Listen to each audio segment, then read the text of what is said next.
Welcome to Bible Reader Companion. We are finishing up our study in Hebrews this week, finishing up our reading in Hebrews, doing chapters 12 and 13 this week. And we want to take our study today from Hebrews chapter 12. Again, remembering the audience to whom this is written, people who were downtrodden, discouraged, and on the verge of giving up on their faith. We begin reading in verse 1. Hebrews chapter 12, verse 1, New King James Version. Therefore, we also, since we are surrounded by so great a cloud of witnesses, let us lay aside every weight and the sin which so easily ensnares us, and let us run with endurance the race that is set before us. This word therefore is so important in our Bible study because what he's saying is, he's just told us something that leads to the conclusion that he's saying now. And if we go back and look, he's talking about chapter 11 and this what's often referred to as the great chapter on faith, or the great hall of faith. And it's all these people who accomplished astounding things because of their faith. They were ordinary people with ordinary weaknesses. Some of the people we read about in here stumbled and fell at times. But the thing that kept them moving, the thing that set them apart, the thing that helped them endure was their faith.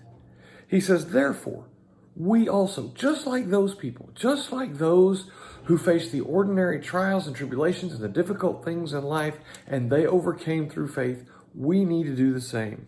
Why? We are surrounded by so great a cloud of witnesses. You know, when we are doing something by ourselves, it can be really, really challenging. But if we are encouraged by others, or if we know others have done what we are trying to do, it becomes more encouraging. Think about the reason that so many groups exist today for positive reinforcement, whether it's weight loss or stopping some bad habit. And he says the same thing. When we're facing trials, when we're facing tribulations, remember you're not alone. Remember you're not the first one that's done it. And what we need to do with that is let it cause us to lay aside every weight and the sin which ensnares us. Use that as our motivation to move forward and do the right thing. Now, if we needed that extra bit of motivation, look at what he says in verse 2. Looking unto Jesus, the author and finisher of our faith, who for the joy that was set before him endured the cross, despising the shame, and sat down at the right hand of the throne of God. Throughout this entire book, he's talked about how Jesus is better, how Jesus has come to sacrifice himself for us.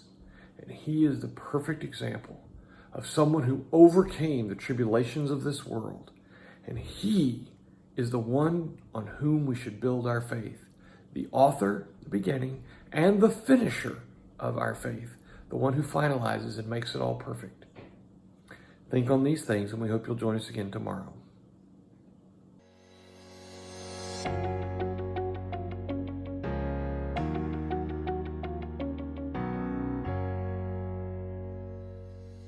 Thank you for taking the time to watch this video. Subscribe to our YouTube channel and follow us on Facebook for more content like this.